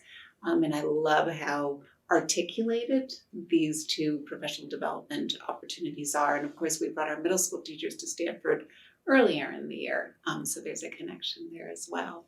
but that's been really exciting work. And then within our district equity work last week, again, our MTSS partner, Amanda Wagner, who was previously a White Hill teacher and has had extensive training in leading community circles and restorative justice and restorative practices. And she did a beautiful, beautiful job of leading all of our TK through 5th grade teachers, elementary certificated staff in a training on basically recognizing biases and interrupting racism within our schools and within our classrooms, and using the protocol that had been introduced to us by Epic Education, the RIR protocol, which is that recognize, interrupt, and repair. And we actually, in preparation for the workshop, did a little bit of a collecting of actual incidents that have occurred in our district that were hard, whether they were in the classroom or in the yard or in the staff room or wherever that might be. And we practiced with that protocol and just really engaged in conversation about that. And then she took it a little bit further and did a nice job of leading teachers through some of the critical elements that need to be in place when you're leading a classroom conversation around hard topics such as race and racism. So that was really wonderful, and great job, Amanda, for bringing that to us. And then I too attended the parent meeting, and it was a powerful meeting, absolutely. And I, in my view, a really productive meeting. And I think right now we're really grappling with purpose, and we're grappling with roles, and we're grappling with what our tasks are. And to that end, this week I'm engaged with several of the parents on planning for the second part to our parent education piece around how to raise an anti-racist.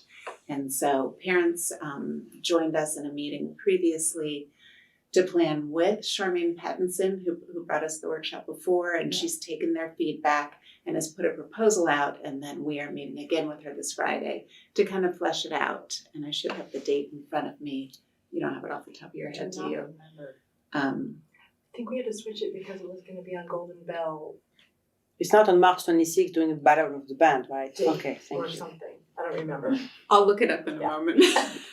Just priorities And first. then just a few other things. Shout out to Sean, who has been working with me on getting our teachers set with the Smarter Balanced Interim Assessments. And he's made these beautiful just how-to guides for how to log on to the assessments, how to do the hand scoring, which is a component of that. And then most importantly, how to dive into the data and make sense of it in order to inform instruction. So thank you for that, Sean. And then in the realm of HR, Marcy and I did attend the virtual job fair over the break, and it was really interesting. You end up kind of in a breakout room. You have access to many resumes. And some of the candidates kind of came knocking at our door, and there was a chat room, and we talked with them about various things and collected some resumes. Chat, not verbal chat. It was all verbal, it was all written. Yeah. And then, it was a really interesting process. I will say that there wasn't as much overlap between candidates that had the qualifications that we needed for the openings that we actually have, just having the right credential, for example. But it was an interesting process. And then coming up on March 19th, we'll be participating in the Marin County Job Fair, which is something that we've always done, but that's coming up soon. And I think those are my updates. Will that one be in person, Julia? Okay. At MCU. Awesome. And the virtual one that you did was statewide, national, international. March 19th. Mm-hmm. Yes. So There were all actually those- a lot of international candidates, which applicants, which posed the the question of you have people from other countries, and how do you work with that, and sponsorship and Yeah, all kinds of complications. I know. And our Parent Ed evening is tentatively set for April 27th. Don't think overlaps with anything. Hopefully not. Just one thing that comes to mind, not a question or everything, but for anybody who's listening,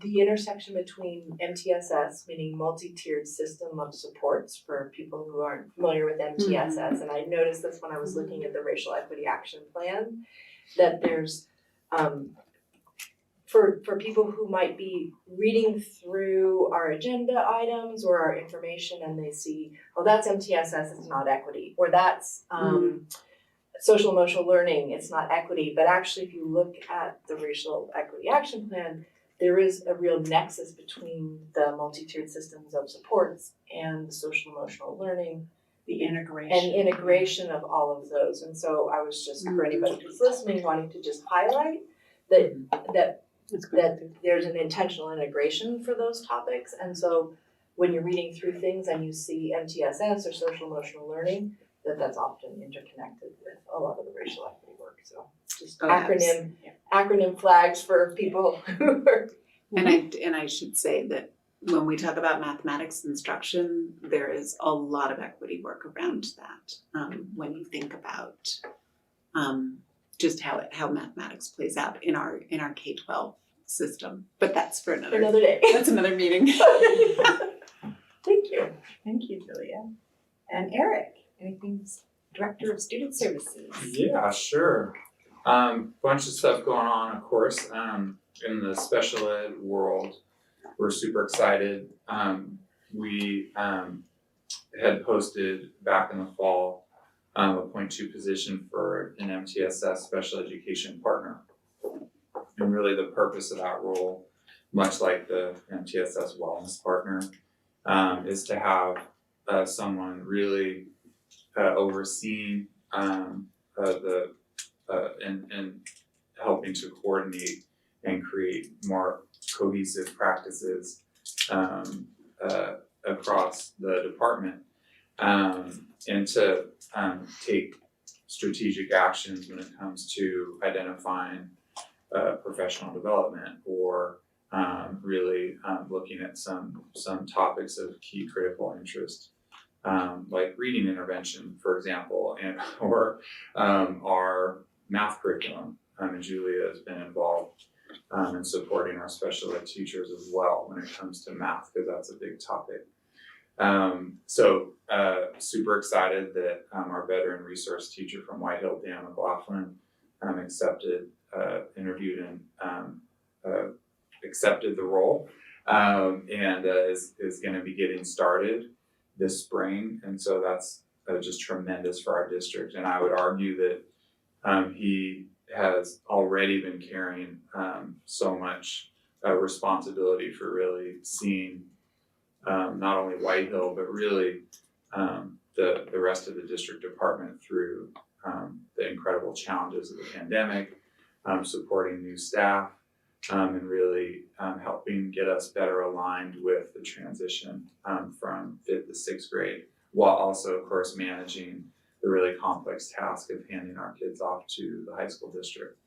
And just on a personal note, Dan's been such an incredible support to me in terms of his institutional knowledge. He actually started at White Hill in the late 90s. I think the same year I started at Redwood as a teacher. So parallel paths that have finally converged. And so we're lucky to have him take on that additional role. Speaking of reading, there's actually some recent articles in the Chronicle and the New York Times on a lot of concern nationwide about students, the lack of progress in reading. And we're really continuing to invest heavily in our reading instruction in special education, with the Wilson reading system, with the Sunday system, and our teachers are continuing to get professional development, including this week on Sunday, which is a structured multi-sensory reading intervention program. And our teachers are really excited by it. They're really able to take, a diverse group of learners, really strategically get them the activities and resources they need, and they're seeing a lot of growth. So that's been super exciting to really continue building that program really, and we want to have that be articulated, of course, TK8. And then part of kind of what I've been able to do this year, which has been really terrific, as we're sort of exiting the worst part of the pandemic, is actually do site visits to schools where we sometimes will place students through their IEPs as more appropriate for their educational needs. So that includes some non-public schools like Star Academy, for example, in San Rafael, MCOE programs across the county, the regional classrooms. And some of our teams have also had a chance to visit so that they better understand what those programs are like when it comes to considering potential placement. Again, we're always looking to have our students be in district, but at times it's appropriate to consider other options that are more specialized. And then that also includes visits virtual to date in residential programs, which there's a couple in California, but the bulk of the programs are in Utah, Colorado, Missouri, etc. So that's been really interesting. Quickly, we're going to be launching a student climate survey, grades 3 through 8. The middle school has a survey that their team developed, and I've collaborated with elementary principals on developing one for grades 3 through 5. And we're working on the Panorama Education platform, which is super dynamic and going to help us really understand and disaggregate those results.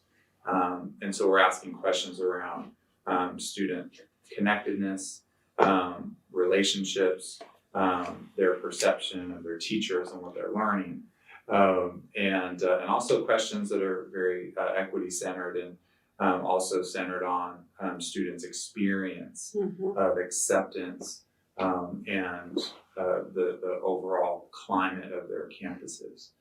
And so the cabinet and administrative team have been also talking a lot too about further ahead in the spring, making sure that we're also engaging with our parents and staff to gather input, not only for the LCAP, which is critical, but just because it's also best practice and we want to be getting that input.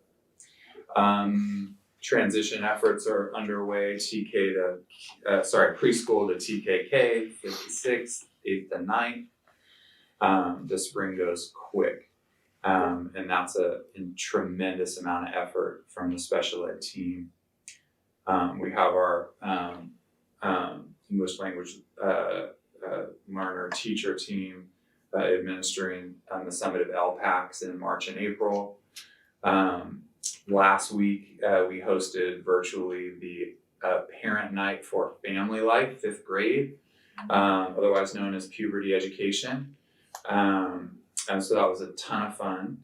There's about 33 families that showed up. Nurse Megan O'Hare was there with me along with our presenter, Steve Gardner, who has for a number of years been our presenter for the family nights, the parent nights, I should say. And so Nurse Megan is starting up her series of 4 different lessons, campus by campus. So that's really exciting and, kind of a part of the rite of passage from elementary to middle school. And lastly, we are going to be setting a DLAC date, another virtual meeting to make sure we can get as many folks as possible. And that'll be kind of in the middle part of April, but it's tricky not wanting to overlap with other important events. So at our next meeting, we'll have that set. That's about it for now. Thank you, Eric. Thanks. Yeah. All right, and lastly, Superintendent, talking about School Night, which we, as you all know, are working this year with kind of marketing efforts and so on. So they've completed their customer service audit. We got huge marks on that in terms of they do secret shoppers. And so they come Mystery in, shopper. mystery shoppers, contacted every one of our school sites, the district office, just to see how conversations go with potential parents. In this case, a secret parent who lives in Indiana and will not be coming to our school. So your enrollment projection are all screwed up now. What is that mean? Well, this is Our Thermal this- detonator. Yeah. this is a mystery parent trying to figure out if we are. All right, so we'll Safe, stop. Sean's Oh, taking Sean's care of running, it. okay. We got a guy. All right, and so what we're doing later this week on Friday and then another training on Monday. So this Friday, we're doing a value proposition and branding training. So that we'll be putting on for our principals and various members of our district office team, Sean, Teresa, and myself. And then on Monday is a customer service training that they'll be putting on. So the representatives from Schoolman will be virtual. We will be in person. But we'll have that, and then we're looking forward to also developing a customer service survey. So as Eric was talking about, a few surveys that'll be going out this spring to our parent guardians is one also on customer service. We want to learn more how we can be of service and help our families for attracting and retaining. And also, I didn't mention they've also done an audit of our website. And so we've gotten good feedback on that, and Sean, Teresa, and I have taken a lot of the feedback so far. We know we have a lot more work to do as well, so trying to fit it in amongst all the other duties and responsibilities that we have going on. But it's been great work with Schoolman, because as you all know, they're the group that helps us, or we contract with to do our online student registration. And it's just great that they have a lot more value than just that online system. So looking forward to that continued work. And the kind of customer service that they're focused on in terms of parent feedback, differentiating from the other surveys, Absolutely, is more around kind of administrative, getting in touch, how easy it is to get in touch with who you have to get in touch and enroll your kids and And do website and how to access Communication, information. yeah. So it's like- related to communication. Got it, So okay. right now, like the part of that our website kind of is designed right now is it really is a one way. It's just a place that you go, but it doesn't really tell our story. And so was at least a 2-hour conversation that I had with the two representatives describing what's going on at our schools and what's going on in our district. They were able to take that and help give feedback to our website because it's not represented there. So he said there's so much that your district is doing that you just are not putting out there for folks. And he says in your website, and every interaction you have should be all about the attracting, all about getting folks who you interact with choose Ross Valley Schools. So that's where we're looking to get better and grow and continue to evolve. So that's one thing. So that's coming up, and I too attended the YES board meeting, and YES, as Rachel mentioned, does definitely have an interest to bring racial equity work to the YES Awesome. Foundation. So as you all know, they fundraise for the district programs of art and music. The only program that they operate is the theater program. That's not a district operated program, and they would like to take an equity lens to theater and also to fundraising. And so looking, and that's one of the reasons they asked Julie and me to provide a district update on our racial equity work to ensure that all the YES board members would have an overview of what's the district working on as they'll be setting their stage for determining how they will move forward with their racial equity work as well. So it's just great to have YES as a partner in the work that we do, because all the work that they do provides the programs or the funding for the programs and also the theater for the students of Ross Valley. And so it's really important that we do partner and work together. So that's fantastic. And number of folks tonight, 3 so far, mentioned our Parent Guardian Equity Task Force meeting. And that meeting Gosh, we last should week go. was really, Ryan, there's a lot of we should overlap. go. Yeah. We look like losers here. Yeah. You can come too. Well, we just can't have too I'm many. going to have to get off We couldn't have J-Lac. gone Yeah. if we wanted to. We would Yeah, next time, you might wanna, yeah, Right. go on that We were different doing committee. a responsible Right, way to. but really getting our priorities or the roles and I lost my P word. Where's my P word? Principles? No, the clarity around the roles and Julia said it, I've lost it. The roles and And clarity around the roles Purpose. That's the P word. Purpose. Thank you, yes. I like it. Doing too much talking. But really, it is important that we have our parents engaged and working with us. And it's so nice to have all of our schools now have representation on the Parent Guardian Equity Task Force, because there were a number of schools that are having a hard time. You were not there. So it is great that all schools now have representation and are able to, at least some of the members are able to attend all of the meetings. So looking forward to continuing working together and getting that clarity that will help us to continue the work that the district is doing moving forward, because as we serve our students of the district, we really need to maintain that partnership and enhance the partnership that we have with our parents and guardians, because they are their children. And so working together in a cohesive, coordinated, articulated way with our stakeholders in the district, and the work that we're doing with our racial equity isn't only for benefit of our students, but it's also with our staff and also for our families, and which will branch out to then our whole Ross Valley community. So the more the work that we can do toward racial equity, the better for our entire Ross Valley School District. So looking forward to continuing to work there. And then just some COVID updates.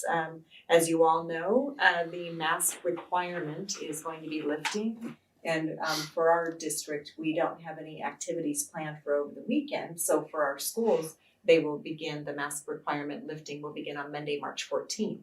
Now, of course, the foundation has a play this weekend. And so that is their production. But because it does have district students and because of the partnership we have with yes, they will be aligning with our the lifting of the mask mandate. And so that will go into effect for them this weekend, where they have the Hidden Valley play this weekend, and then the following weekend is the Manor production. And so that'll be a change. We do know that even with masks on, there were a number of students from last weekend's play at Brookside who, being together, there's positives.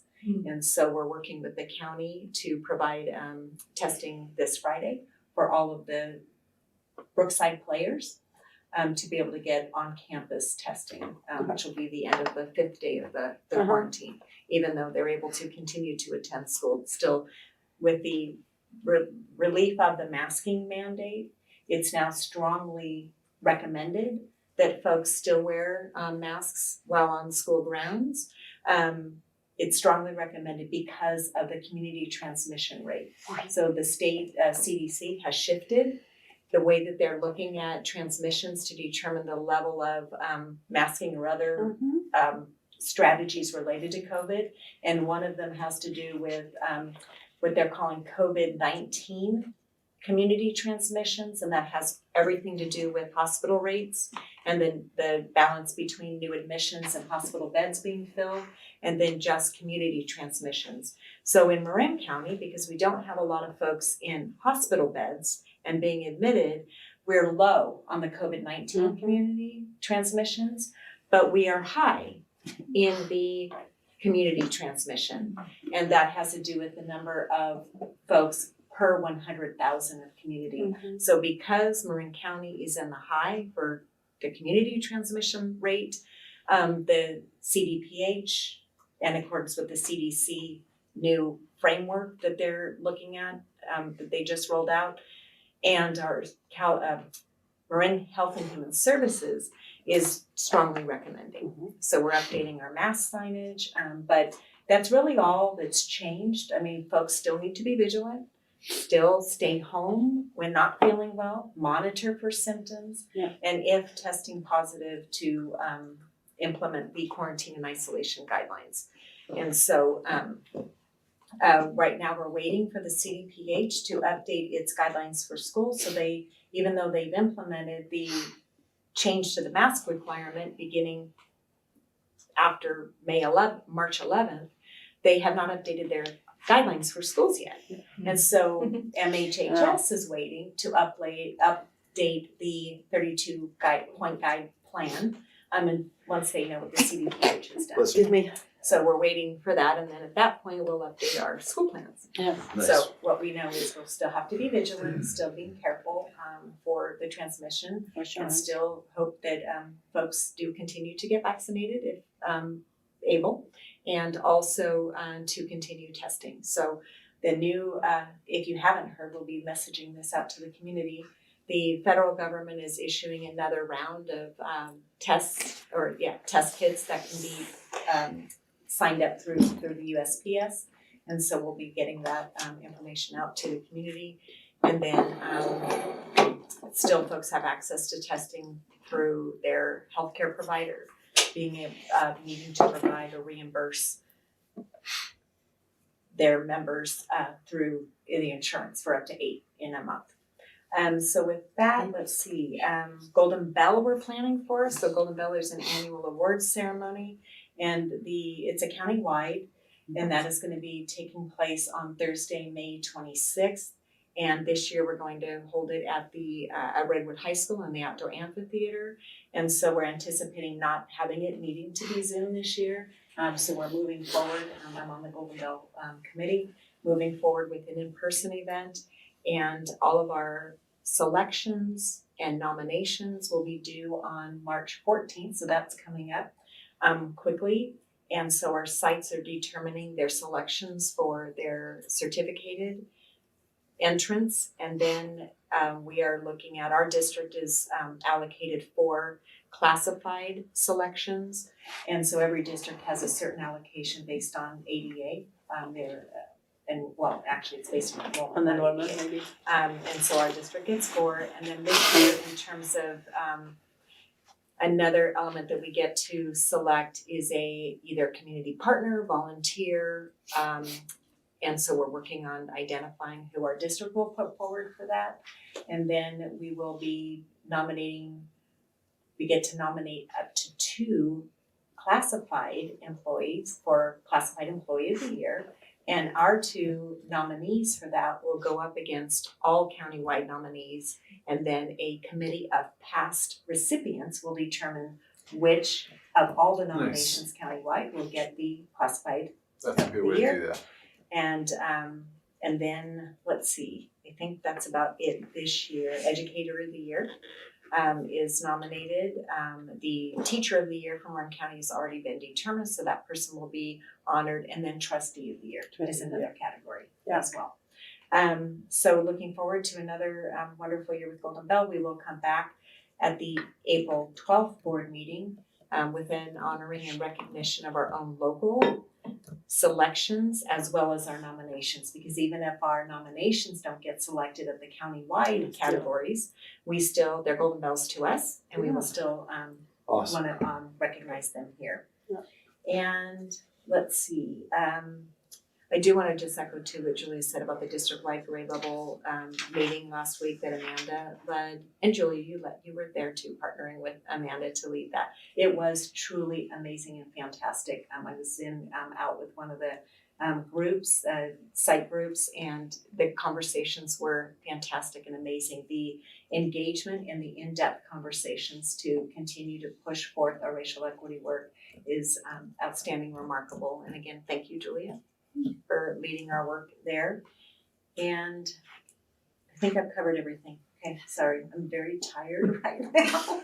And Yeah. didn't flow. Sorry. No, that's But yeah, I think Thanks that's for it. flipping out. Oh, we do have roundtable and superintendent's council coming up on March 21st. So planning for those meetings. The focus of our superintendent's council will be to give input into our LCAP as one of our stakeholder groups. And then Roundtable will be focusing on the Roundtable Agreement implementation. And we do have some overages that we never settled. Last year, we had a number of Roundtable meetings. However, COVID just kind of took over and we were not able to finalize those. So that'll be the focus of our 2 That's cool. Roundtable and Great. Superintendent's Council It's meetings good to this have a year. wedge. Yeah, so I think that's it. Wow, lots Going How on. do you remember all that? That's crazy. lots going on. That's crazy. Thank you. I mean, there's a lot. You guys, it's so great to Time get to go to these that. updates and to really get that sense of kind of all the work that is being done, both the district office, but out in the schools, in the theater, in the music, with special education. I mean, it's work, the wonderful work that everyone is doing, and we really, really appreciate Agreed. everything that everyone does. So thank you for providing us Iron's on his way out. that window into, and it might feel like you said a lot, but it's probably like just this little teeny window into Select actually which items, yeah. what Talk what about is what you all are doing. So thank you so much for that. Okay, then let's keep moving on to item H, which is our last little bit here in terms of any future board topics or board direction. I know we had one that we talked about earlier with respect to the partnership with the Ymca and extended learning opportunities, so that'll be coming on sometime in the future. I don't know if there was anything else that we want to put out there for future board topics or a meeting debrief in terms of this meeting. I don't have anything other than, again, to just appreciate all of the input, and as I think I've mentioned, I've just been talking with a couple community members again lately in terms of how the board does our business and how we work in the committees and the task forces that we're involved in, and then that this is the board business. So hearing the updates is again a great view into what you all do, but we don't like get into back and forth discussions and give you advice on all of that kind of stuff, because that's your work. That's not our work. We focus on the budgets and we focus on policies and we focus on whenever we have to hire, which thankfully we're not doing right now, new superintendents. So just wanted to reiterate just kind of a debrief of what these meetings are all about for anyone else. Doing your out work there. in public. Yes, we're doing it's our business meetings in public, which is different from like a public workshop meeting. So it's the board business that we do in public and transparently and inclusively, so that it's accessible for anybody to listen to or to participate in if they want to come. So on that note, we do not need a motion to continue past 10:30 because it is only 9:07, and I will therefore adjourn our meeting at 9:07. Thank you all very much.